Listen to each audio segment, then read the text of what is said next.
বিসমিল্লাহির রহমানির রহিম। সুপ্রিয় দর্শক, আসসালামু আলাইকুম।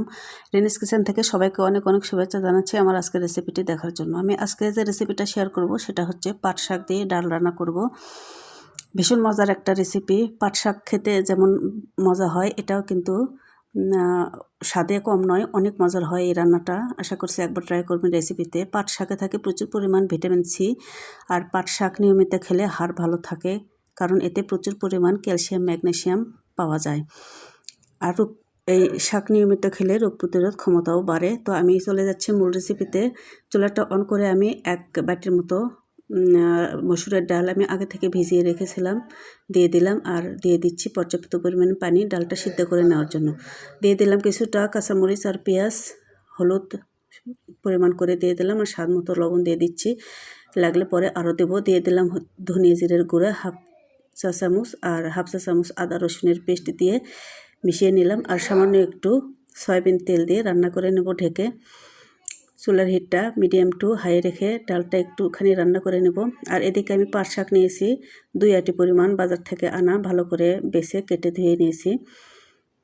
আর শাকগুলো যদি টাটকা হয় রান্নাটা কিন্তু খেতে অসাধারণ লাগে, আর যে কোনো শাকই টাটকা রান্না খেতে কিন্তু অনেক মজা হয়। তো ডাল আমার 40 থেকে 45% সিদ্ধ হয়ে এসেছে। এ পর্যায়ে আমি শাকগুলো দিয়ে দিচ্ছি।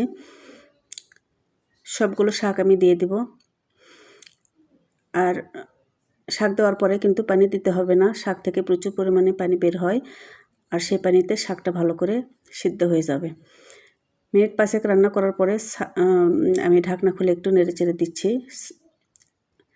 আমার শাকগুলো কিন্তু অনেকটা সফট হয়ে এসছে, ডালের সাথে ভালো করে মিশিয়ে নেব। এবার চুলার হিটটা মিডিয়াম টু লো হিটে রেখে রান্না করে নেব, এতে করে শাকগুলো ভালো করে সিদ্ধ হবে।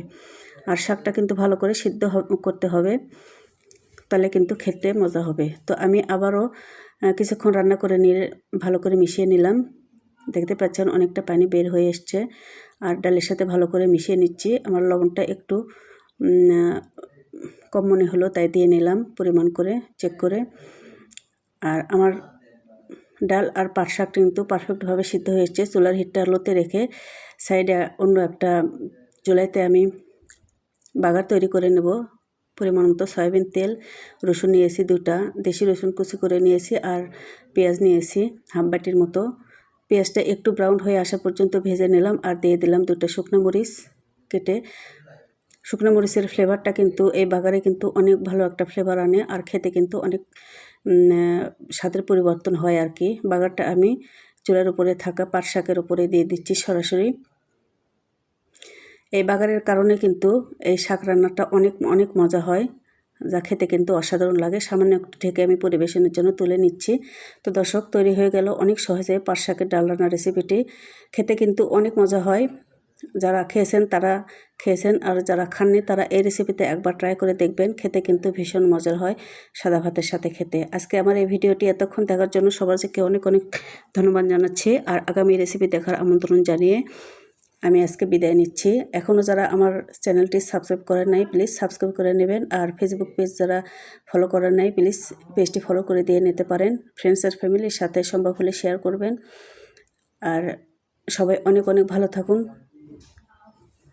আল্লাহ হাফেজ।